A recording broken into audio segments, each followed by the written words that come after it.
Great to be here. Thank you. Toni, thanks for having us here at your beautiful SAIC headquarters. This is terrific. Thank you. Really appreciate it. What have been some of the most impactful ways that you and your team are shaping SAIC? I asked when I came into the organization, I generally asked almost all the leaders 3 questions. Where would you want me to be bold as a leader?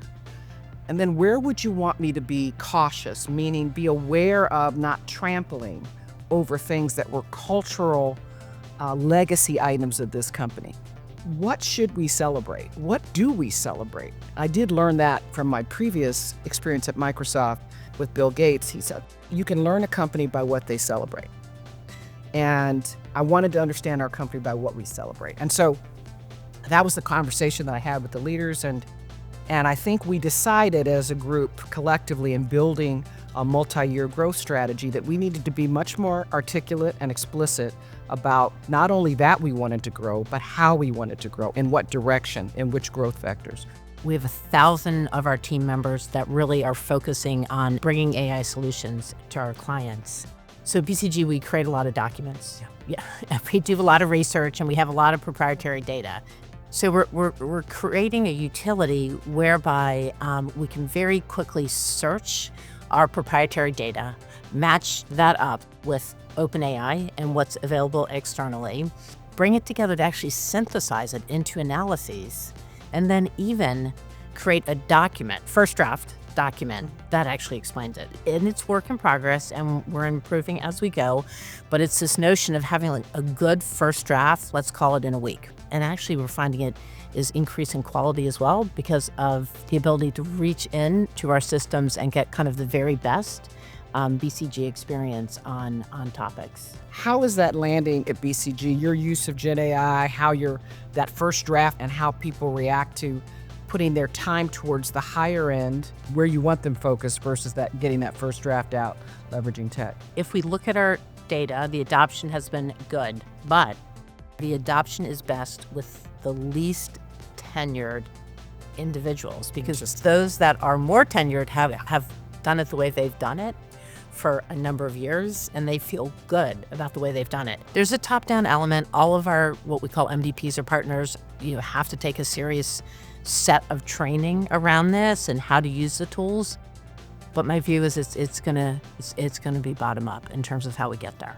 I tell you, as a sports fan, as an athlete myself, I think about and probably have studied more than I want to share about dynasty teams and how they've come together. Not teams that win for one season, but teams that win for 10 seasons. And so when I'm building a high-performing team, my goal is longevity, sustainability of a high-performance pace. I hold my leaders responsible for creating environments that are safe and that are productive and that are inspiring for their teams. I hold the leader responsible for setting the environment that everyone can engage, that people can bring their whole selves authentically to every conversation, that we can encourage challenging conversations. I call it ugly meetings. Stop trying to get to a beautiful meeting. Sometimes you walk out of the meeting, you didn't get it done, you didn't get it decided, and people are a little irritated. Let's acknowledge that, right? How do we build in more of a challenge culture without being disrespectful? 1/3 of our employees are military veterans. 2/3 of our employees have classification levels. And so it's a very polite culture. I didn't want to lose the politeness of the culture. As a military brat myself, I felt super comfortable with yes ma'am, no problem with that. But were we really challenging each other and getting more bold in our decision making? So we started to practice, how do we interrogate ideas and not each other? And how do we build enough of a thick skin that we can engage more directly? Because the challenges our customers are facing, the threat that this country is facing, is complex enough, robust enough, and significant enough that it requires us to challenge our own thinking and disrupt our own work. Toni, you just spoke about SAIC as being a mission integrator versus a system integrator. Can you describe the mindset change that entails?